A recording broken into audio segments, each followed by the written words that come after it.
Olá pessoal, aqui mais uma vez com todos vocês para a gravação de mais um vídeo. Hoje eu gostaria de falar sobre o comércio dentro da igreja.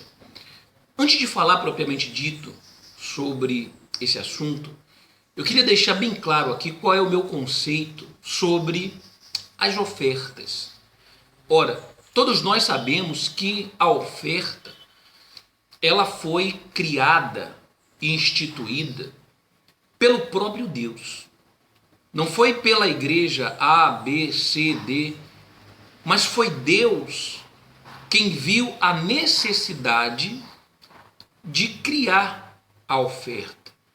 E ele a criou e a instituiu. Com que objetivo? Fazer com que a oferta ela revelasse o que se encontrava dentro do coração de cada ofertante. Então, quando uma pessoa ela se dispõe a dar a sua oferta, porque é assim que a oferta deve ser dada, é assim que Deus na sua palavra ensina que seja dada a oferta, através da disposição, do bom grado, da alegria do ofertante e não pela necessidade, tá? A Bíblia deixa bem claro isso. Oferta não deve ser dada por necessidade, porque Deus ama a quem dá com alegria. Então, há uma diferença entre ofertantes e ofertantes. Há uma diferença entre ofertas e ofertas. Existem pessoas que fazem as suas ofertas, até porque são ensinadas por isso dentro de muitas igrejas, pela necessidade. Então, por ela ter a necessidade de uma bênção ou da solução de um determinado problema, então ela é ensinada que ela precisa dar uma oferta, pegar um envelope na igreja, colocar dentro daquele envelope uma oferta, para que então ela receba aquela bênção. É como se ela estivesse então comprando aquela bênção, ou barganhando a solução daquele determinado problema. Ora, Deus, Ele nos pede a nossa alegria ao darmos as nossas ofertas. O que vem a ser alegria? Então, é aquele contentamento, é aquela satisfação, é aquele prazer que você sente no coração por ter sido salvo por aquele Deus, liberto por aquele Deus, resgatado, sabe? Enfim, abençoado por Ele, sabe? De ter o privilégio, sabe? De estar vivo, de respirar. Aquela oferta é de gratidão, de alegria, pelo reconhecimento, sabe? De tudo aquilo que Deus nos proporciona. O sol, a água para que possamos beber, o ar para que possamos respirar. Então, nós não precisamos, para dar ofertas a Deus, sabe, procurarmos motivos, porque nós temos motivos de sobra para ofertarmos a Deus. E quando ofertamos, nós conseguimos mostrar na nossa oferta, ou exprimir, sabe, expressar através da nossa oferta aquilo que está dentro do nosso coração. Não que Deus não saiba, porque Deus esquadrinha os nossos corações. Então Ele conhece o mais íntimo do nosso coração. Então Ele não precisa que você dê a sua oferta para que Ele saiba o que está dentro do seu coração, porque Deus já sabe. Deus nos sonda, tá? Mas aquela oferta, ela é uma expressão, tá? Dessa gratidão, desse reconhecimento e principalmente dessa alegria. Então observe que isso não tem nada a ver com necessidade, dar ofertas por necessidade ou dar ofertas por obrigação. Muitas das vezes a pessoa ela vai a um culto e nesse culto ela chega a ser constrangida caso ela se recuse a dar uma determinada oferta que está sendo pedida ali no altar. Ora, então, deixando bem claro que eu sou a favor da oferta, porque foi Deus quem criou a oferta, e as ofertas devem ser pedidas dentro da igreja.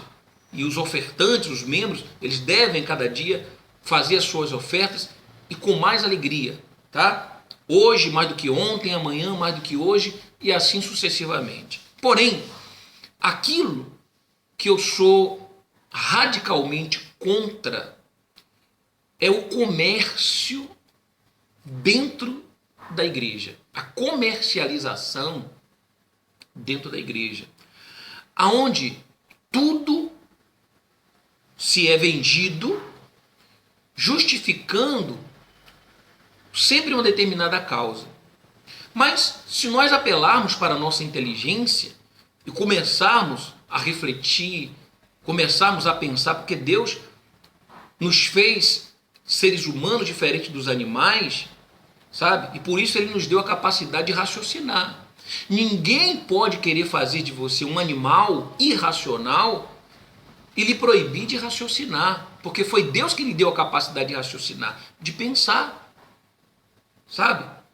Porque se você não pensar, você sequer não existe. Você já viu uma frase que diz isso? Penso e por isso existo. É verdade. Se você não pensar, você chega ao ponto de deixar de acreditar que você existe. Então você tem um direito dado pelo próprio Deus de pensar, tá? E não só de pensar, como também de escolher. E isso muitas das vezes querem tirar das pessoas. Ora, então você refletindo, você vai perceber facilmente essa comercialização. Eu vou citar aqui alguns exemplos.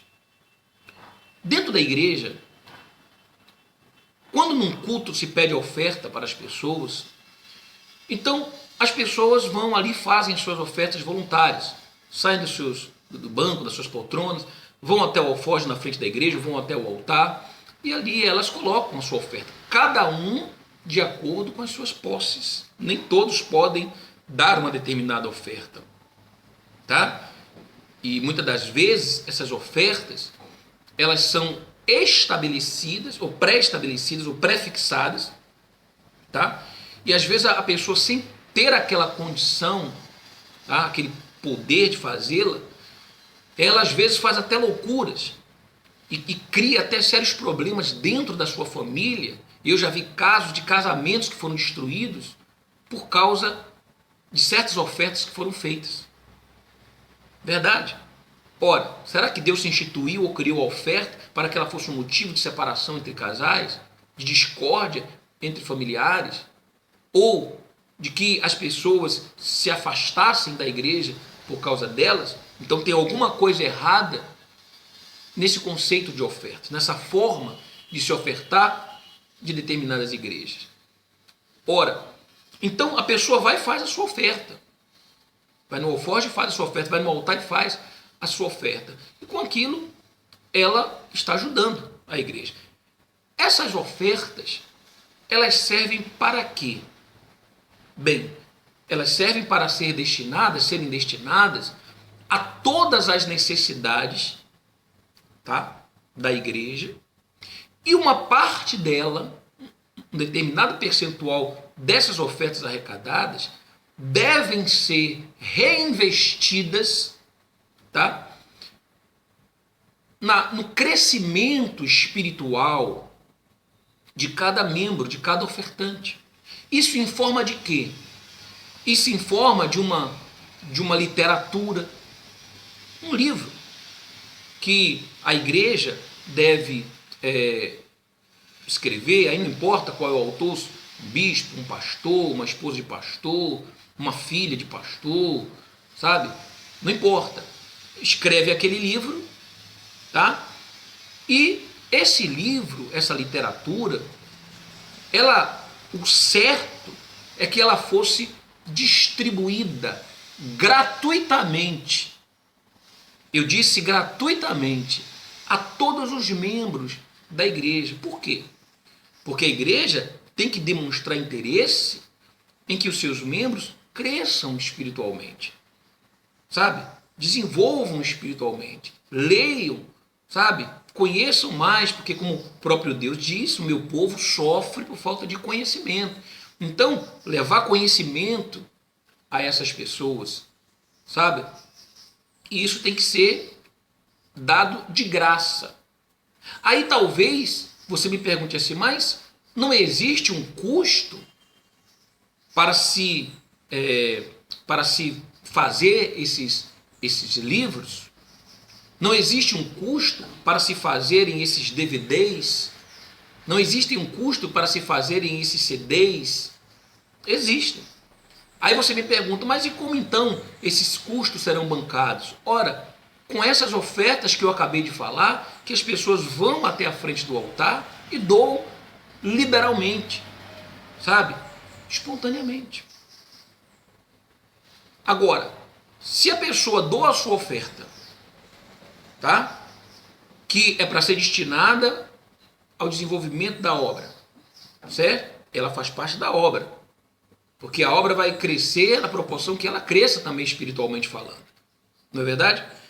E se na hora e mesmo ela dando a sua oferta, depois ela ainda tem que comprar o livro, ela tem que comprar o livro do bispo, e não só comprar o livro do bispo, depois ela tem que ir para a livraria no dia em que for lançado aquele livro, tá certo? Para comprar o livro, ela tem que comprar o livro da filha do bispo, tem que comprar o livro do genro do bispo, tem que comprar o livro de que mais? Do filho do bispo, do filho do pastor, não importa quem esteja lançando, mas ela tem que comprar. E aí eu vejo uma certa manipulação, sabe, das pessoas, onde muitas pessoas se deixam ser massas de manobra nessa comercialização. Essa comercialização se dá pelo fato de muitas pessoas não pensarem. Por quê? Porque é marcada ali uma data, numa determinada livraria, tá? E naquela data, o que acontece?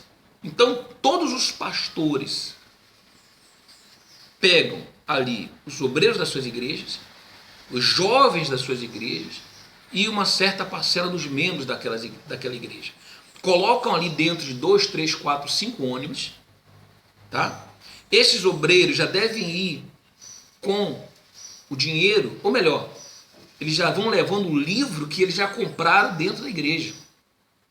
Então, durante um mês antes, ou 2 meses antes, aqueles livros começam a ser comercializados dentro da igreja. E naquele dia, todos eles vão dentro do ônibus para aquela determinada livraria, levam aqueles livros para receberem ali uma assinatura. E aquilo ali é filmado e mostrado para todo o Brasil. Olha, não sei quantas mil pessoas foram lá para receber a assinatura no dia do lançamento da biografia do bispo, da biografia da filha do bispo. Isso é comércio. Isso é comércio. Eu estava vendo ultimamente esse filme Os 10 Mandamentos. Eu assisti a novela Os 10 Mandamentos do início até o último capítulo, do primeiro até o último capítulo. Eu assisti toda a novela. Que novela maravilhosa! Que produção espetacular, impecável, sabe? E não só sou eu quem aprovei, tá? A maior parte do Brasil aprovou a novela Os 10 Mandamentos. E se tiver a próxima fase, como está sendo anunciado que vai ter, então eu iria assistir do início ao final, não vou perder um nem um capítulo. Porém, ao filme Os 10 Mandamentos no cinema, esse eu me recusei a ir. E tantos quantos tenho, eu me recusarei a ir. Por quê? Porque, infelizmente, mais uma vez, a igreja ela vê, como sempre, uma oportunidade de fazer negócio dentro da igreja. Quer dizer, olha como que eles pensam rápido e ligeiro. Tá? Quer dizer, a novela deu certo. Foi uma explosão de audiência no país. Então, o que é que logo eles pensaram? Bem, temos que ter uma maneira de ganharmos mais dinheiro, de arrecadarmos mais milhões com essa novela, com essa superprodução. Então, o que é que nós vamos fazer? Vamos colocá-la no cinema, tá certo? O que para mim é desnecessário. Por quê? Porque, pelo que eu sei, o que se lança no cinema são filmes inéditos, são produções ou superproduções inéditas. Eu, particularmente, nunca vi, é a primeira vez que eu vejo, tá? Ou que eu tenho conhecimento de alguma novela que todo mundo já assistiu, que todo mundo já sabe como é, tá? Já viu todos os capítulos, ser lançada no cinema. Aí é claro, o que é que eles fizeram? Disseram o seguinte, bem, só que esse filme vai ser com um final inédito, que você nunca viu. Quer dizer, chega a ser cômico isso, tá? Chega a ser cômico, porque o final é o mesmo, o final não tem como se mudar um final, principalmente de uma história baseada na Bíblia, certo? E se realmente o interesse fosse mostrar às pessoas um final inédito, então faria ali novos capítulos, tá? Uma semana de novos capítulos e exibiria na própria televisão. Mas não. Colocou no cinema. E aí o que é que foi feito? Dentro da igreja, tá? Começaram a ser vendidos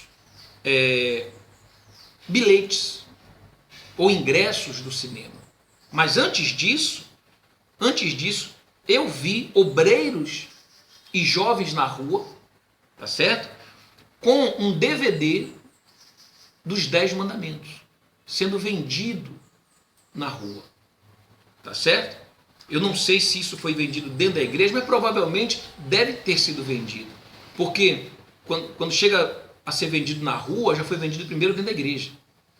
Então, os 10 mandamentos em CD, em DVD, os obreiros vendendo nas ruas, certo? Ali por 10, foi 15 reais, vendendo.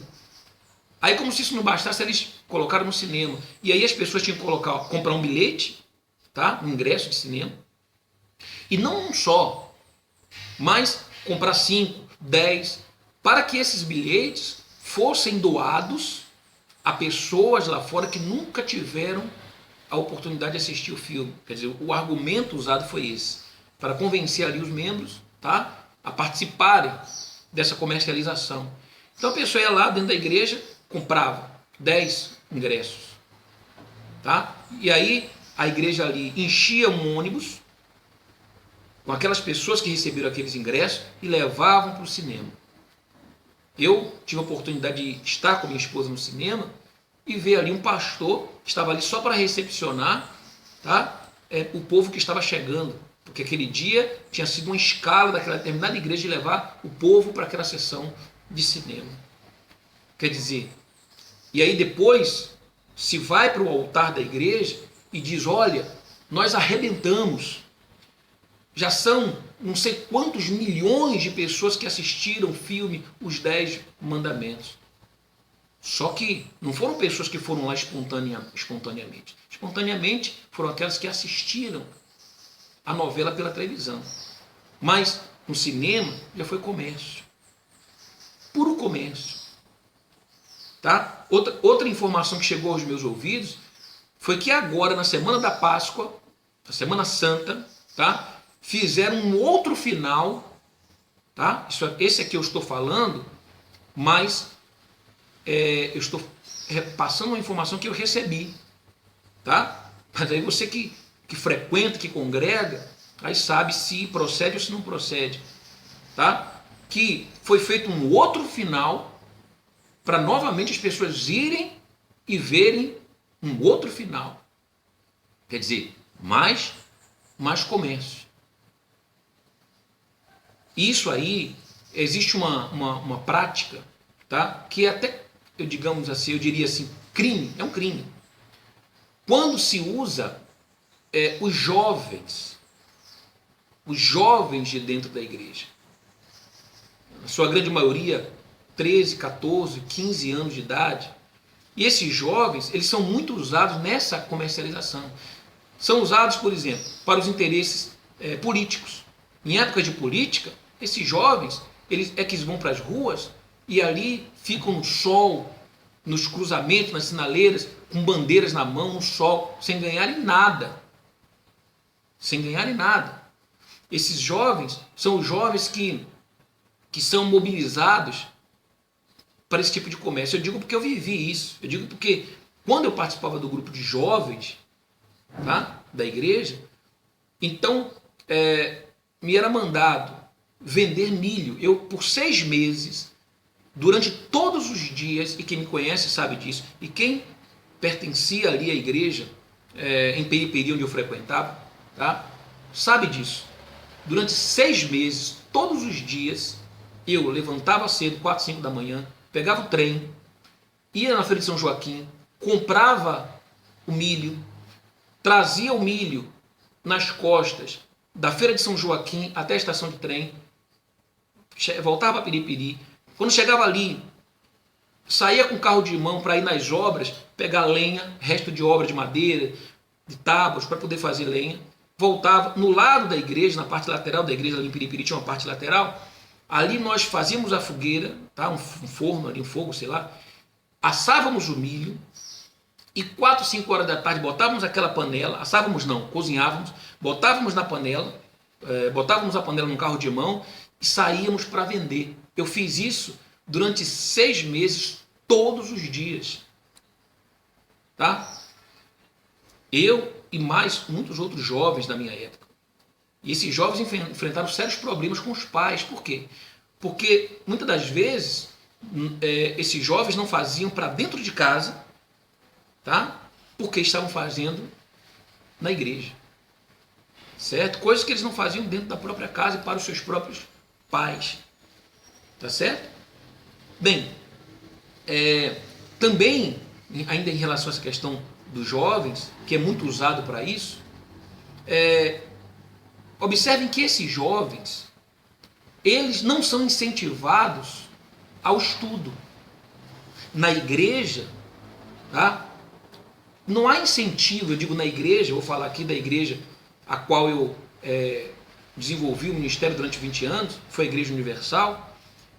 Os jovens lá não são incentivados a estudarem, muito pelo contrário. Se um jovem manifestar um desejo de entrar numa universidade e fazer uma faculdade, então é dito para ele, você não tem visão. A jovem, ela só tem que ter uma visão. Ela só tem visão, melhor dizendo, se ela tiver um pensamento. Ela tem que ser esposa de pastor. Ela tem que se preparar para ser esposa de pastor. O jovem só tem visão, tá? Só tem visão se ele se preparar para ser um pastor. Então ele não pode manifestar esse desejo de cursar a faculdade. Isso serve para obreiros também. Os obreiros não são incentivados e muitos são criticados quando querem se formar, sabe? Terem uma graduação, uma pós-graduação, um doutorado, um mestrado. E isso faz com que aquele jovem, a meu exemplo, tá? Comece ali muito cedo, tá? E futuramente ele não tenha uma profissão, ele não tenha uma formação, e se alguma coisa der errado, e ele quer escolher novos caminhos, outros caminhos, ele não pode, ele não tem essa opção, porque ele não se preparou para isso. Tá? Ele não se preparou para isso. Então, isso é errado. Eu, por exemplo, já nos últimos anos do meu ministério, eu era responsável de entrevistar os obreiros que queriam entrar para serem Iburd. Iburd, para você que não sabe, no caso são aqueles obreiros que estão sendo preparados para serem auxiliares de pastores e posteriormente pastores. Então, quando eu atendia, por exemplo, às vezes saía aquele jovem um domingo, eu ficava ali às vezes domingo à tarde só para entrevistar, marcava um dia de entrevista, né? O bispo do estado mandava eu entrevistá-los. E aí eles vinham de longe, às vezes vinham 50, 100 jovens, de todos os lugares do estado, do interior, aí vinham ali para a sede e eu os entrevistava. E quando eu via aquele garoto ali, 15 anos, 14, 16, querendo fazer a obra, e me passava um filme na minha cabeça de quando eu entrei na mesma idade dele, e por tudo que eu passei, tá? E que eu estava passando, o que eu fazia? Naquela entrevista, eu dificultava a entrada daquele jovem, o acesso daquele jovem, procurava despertar nele o interesse de estudar, tá? De se encaminhar, fazer alguma outra coisa na vida. Tá? Eu já trabalhava, na verdade, contra que eles entrassem, por não querer que eles passassem por tudo que eu passei e que estava passando. Certo? Então, são o comércio dentro da igreja, o uso de jovens dentro da igreja para essa comercialização é algo realmente reprovável, tá certo? Deus, ele instituiu a oferta, tá? O Senhor Jesus ensinou sobre a oferta e aceitou a oferta ali da viúva pobre. Porém, esse mesmo Jesus que aceitou a oferta da viúva pobre foi o mesmo Jesus que ele pegou um chicote, tá?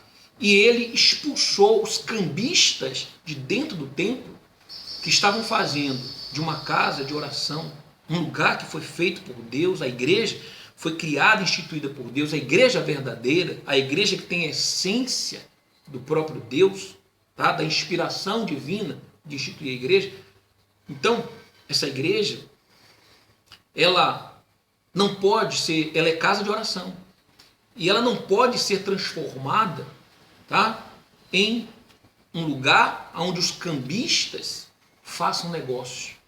Então, é CD, é DVD, é livro, é bilhete de ingresso de cinema, enfim, motivos não faltam e nunca faltarão para os lobos gulosos, tá? Eles são insaciáveis. Então, está aqui o meu manifesto nesse vídeo falando sobre a comercialização, e a gente fica pensando, é uma igreja ou é um supermercado? Tá? Onde se oferecem ali produtos e todos têm ali o seu determinado preço. Tá? Então eu aconselho que você não participe desse comércio dentro da igreja. Tá bom? Bem, até o próximo vídeo. Caso você deseje assistir o próximo vídeo, clica aqui embaixo nesse link ou aqui em cima e você vai ter acesso ao mesmo. Tá bom? E saiba que os melhores anos da sua vida ainda virão.